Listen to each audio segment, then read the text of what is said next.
At 14, my mum told me to step out of the family photo because I didn't match.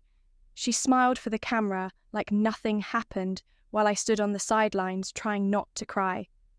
That night, I skipped dinner and sat alone in my room sketching a life where I finally belonged. Years later, that life made headlines, and she wasn't in the picture. My name is Eleanor Park, and this is the story of how my mum made me feel like I didn't belong, and how I built a life so bright, it blinded her.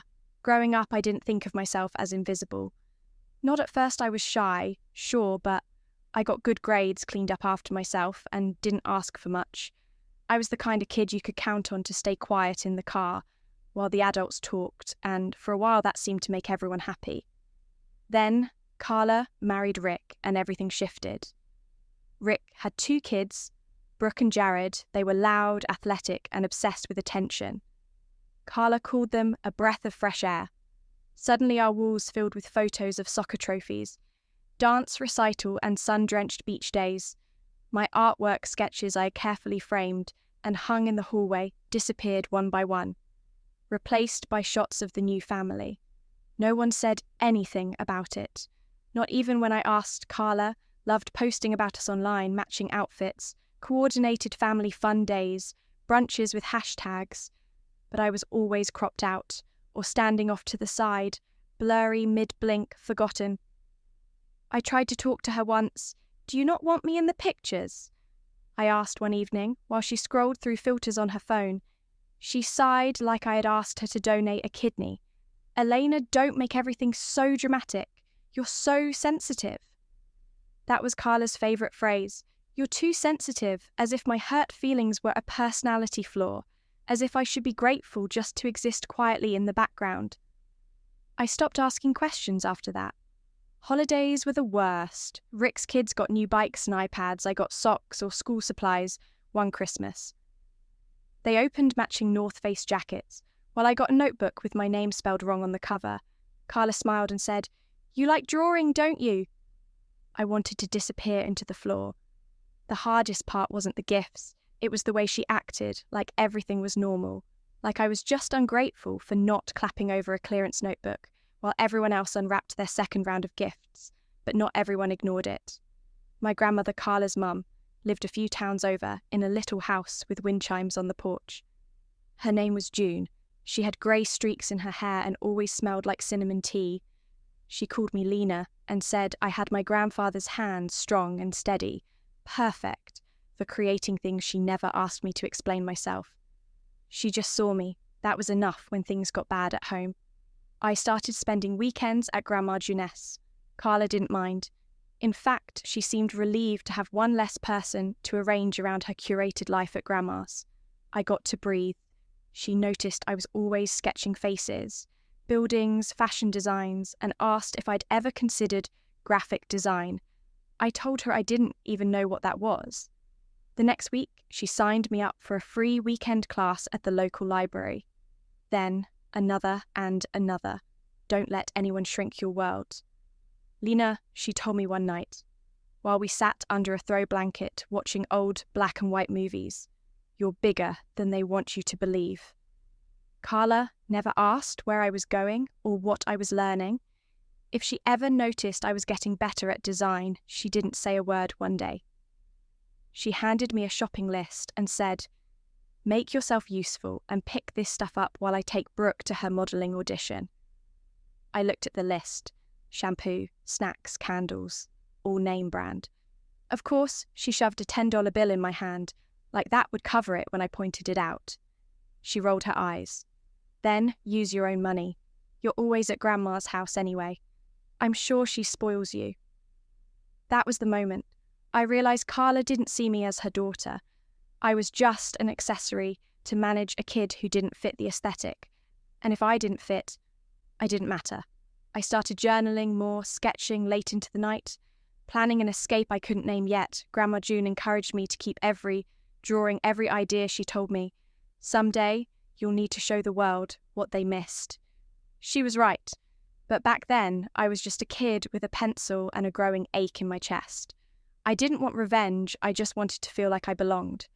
Somewhere high school was when I realised I was officially invisible. not just overlooked invisible. My mum Carla had perfected the art of smiling through me. If I got an A, she'd nod like I'd told her I'd cleaned the kitchen. But if Brooke made honour roll, she'd post about it on Facebook. Like her daughter just cured cancer. Brooke and Jared were Rick's kids. My step-siblings when Carla married Rick. It was like she'd rebranded our family. We were suddenly the Bradfords, not the Parks. Not me. She changed our last names to match Rick's. Mine was the only one that didn't take. I didn't argue, I just quietly stopped trying to be seen. They went on ski trips in the winter beach, weekends in the summer. "You don't like cold weather," Carla said, when I asked why I wasn't invited the year after it was, "You burn too easily." Eventually, she stopped pretending it's just easier when it's the four of us. So, while they posed for sunset pictures on the beach, I stayed at home, but not with them. I'd pack a bag and stay with my grandma. June, Grandma. June was my mum's mother, but you'd never guess it. She lived in a tiny yellow house with creaky floors and the smell of lavender always floating in the air. Her hands were warm and always smelled like soap, and she never asked me to smile for a picture. She just handed me a plate of cookies and said, "Let it out." And that's also where I started to draw. I had this old iPad, probably a hand-me-down from one of Carla's re-gift piles. I used a $9 stylus from the clearance bin and started sketching fashion logos, fake magazine ads, anything that let me feel like I was creating something that mattered, something that couldn't be cropped out of a photo. Grandma noticed one Saturday afternoon. She walked into the room and sat beside me while I was designing a poster for a fake coffee brand. She studied it quietly, then said, "Have you ever thought about doing this for real?" I shrugged. "It's just something I like." She didn't press, just said, "Keep everything you make, we'll need it later." That's how it began every weekend. I'd bring my digital sketches to Grandma's house. She'd print them out, slide them into plastic sleeves, and organise them into a big leather binder. She called Elena's Book of Brilliance. I thought it was silly at first, but later it would be everything in my junior year of high school. Grandma June enrolled me in a digital design class at the community centre. Downtown, Carla had said, "No, of course, too expensive." Even though she just spent $400 on a limited edition purse for Brooke's birthday, Grandma paid for it herself. She even arranged a ride for me, so Carla wouldn't know. I think she always knew I'd need a way out. And then, one afternoon, she proved it. It was after school, and I was sitting at her kitchen table talking about how my counsellor said I could try applying to art colleges. If I built a proper portfolio, I was excited, but I didn't let myself hope too much. Carla had already laughed when I brought up college at home. "Design, that's not a real job." Elena Grandma didn't laugh. She got up and walked into her bedroom. I heard her opening drawers when she came back. She was holding a sealed envelope. She slid it across the table. "Your grandfather set up a trust fund for education." I added to it a little here and there. "It's in your name, been waiting for the right time to tell you." I just stared at her. "You're going to college, Elena," she said like it was already a fact, and I did. I applied to 6 schools, got into 3, and accepted a full scholarship to a top visual design program at a private university 3 states away. The acceptance letter came in a thick, glossy envelope. Carla never opened it. She didn't even notice it in the mail. I left the day after graduation. No party, no photos. Just Grandma and me packing up my thrift store suitcase and loading it into a bus. College was the first place I ever felt like a person. My roommate Tessa was loud and chaotic and loved everything I made. She showed my designs to her friend who worked at a local boutique. And just like that, I got my first freelance gig, designing their seasonal lookbook. After that, things picked up fast. A local ad agency hired me part-time. Then a brand consulting firm offered me a summer internship. I stayed up late, worked weekends, and stacked my resume, while Carla posted filtered brunch photos with the caption, "Yes, family first." I didn't say a word. 4 years later, I graduated summa cum laude. I had offers lined up before I even walked across the stage. One of those offers came from CNV, a marketing firm known for launching big names in fashion and lifestyle. Their executive director had seen my student work during a national conference and emailed me directly, Elena. He wrote, "Your eye for storytelling is rare, let's talk." I didn't tell Carla she thought I was working at a cafe. Instead, I quietly moved into a tiny apartment near the firm and started building something no one could take away. The years passed, I climbed the ladder from junior designer to art director to lead creative strategist. By 27, I bought my own apartment, took Grandma June to Paris for her birthday, paid off her house, got a dog named Pepper who wore little boots in the winter, Carla still posting, family selfies with Brooke and Jared still pretending I didn't exist. And then everything changed. It was a Thursday morning when the call came. I was sitting in the break room sipping coffee and finalising a pitch deck when my assistant knocked Channel 7's morning show, confirmed. "You're live next week. They want to feature you as part of their Young Visionaries segment." I nearly dropped my mug. The segment aired the following Monday. A cosy set, smiling anchors, and me talking about creative storytelling, brand identity, and my journey from unseen teen to industry name. They even pulled up some of my early sketches from college. Grandma had saved everything. Of course, the comments flooded in. Inspiring, so talented. Where has she been hiding? Carla found out the way everyone else did. She was hosting a brunch for Jared's new real estate license when the TV showed my face. I wasn't there to see it, but I imagine her fork froze halfway to her mouth. I imagine Brooke blinked. Jared made a dumb joke because suddenly I wasn't invisible anymore. I was everywhere, the magazine features, the LinkedIn spotlight, a campaign billboard in Times Square. The girl she told to stay out of the picture had just become the face of an entire creative revolution. And that was only the beginning. The message came 3 days after the morning show, aired Elena. "It's your mother. My 50th birthday is next month. We're doing a nice brunch at Belmore Gardens. You probably don't know it, very exclusive, be there 11 a.m. Sharp, don't embarrass me. No, how are you? No, I'm proud of you. Just a demand." With a little insult folded in, like always, I almost deleted it. But instead, I laughed. Not out of spite, just amazement. 13 years of silence, and this was the grand comeback. A brunch invite framed as a royal summons that night, over tea in Grandma John's kitchen.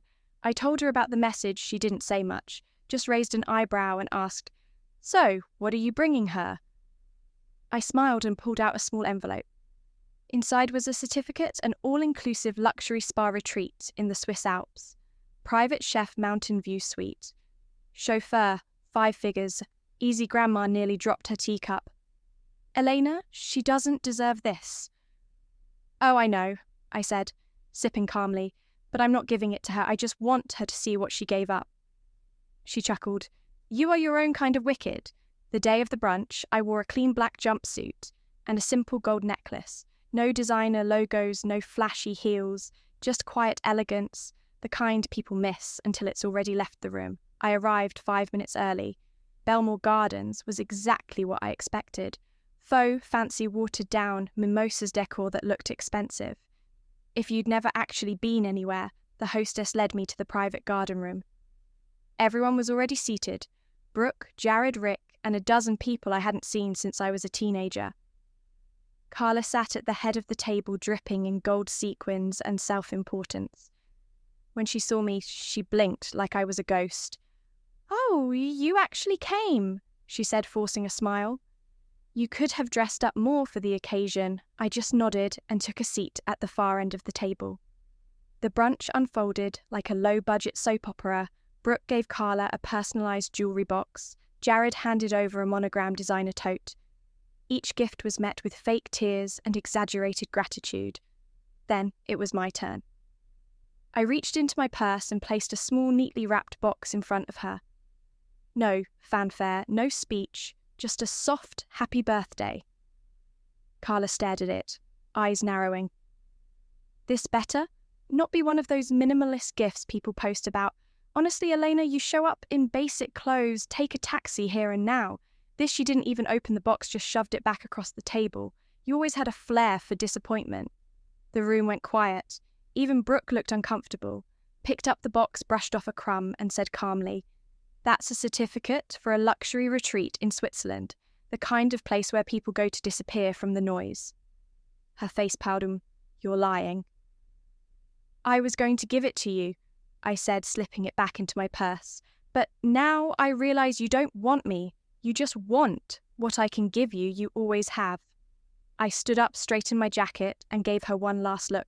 "You told me to stay out for the picture, so I did. But I didn't disappear. I just got sharper. Then I walked out. No one followed me. The taxi was waiting outside.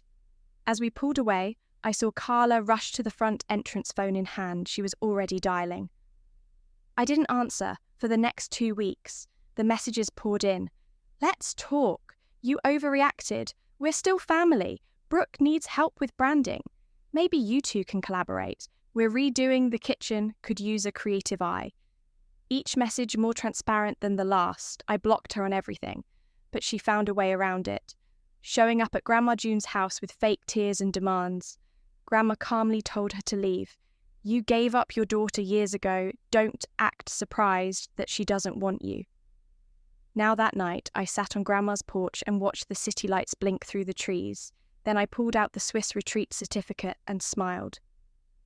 I changed the name, I said. Grandma blinked. "What, it's yours now? You always wanted to see the Alps." She stared at me, mouth open, Elena. "I don't need this." I leaned in and took her hand.